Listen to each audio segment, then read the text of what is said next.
Of all the new elements introduced in 2014, the power unit certainly deserves a special mention because of its complexity and also because of the fact that we will use less fuel than years before. The power unit is made up of a number of components. The main one is the 1.6 litre V6 internal combustion engine. There is the air system, which is made up of an MGU-K, an MGU-H and a battery pack and a control system.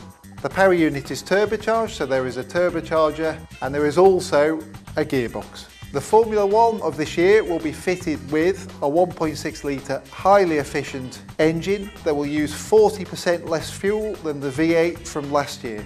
The approximate consumption of the engine will be 40 litres per 100 kilometres, which is quite a lot, but in terms of a racing car is really very little. The regulations this year have two main consumption themes. One is a total amount of 100 kilograms.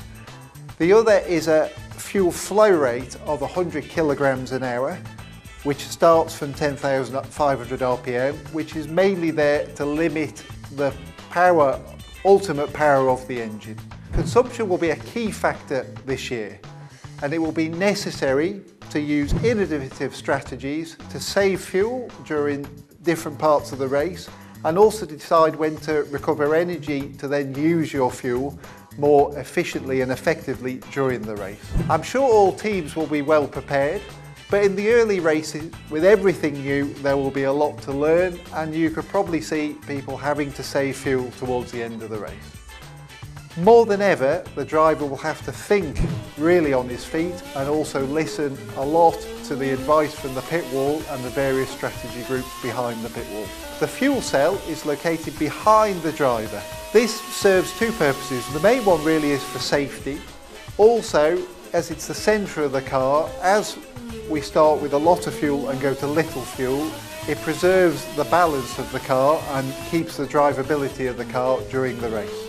At the end of the race, we will have to save enough fuel to give a sample to the FIA to check that our fuel has been legal.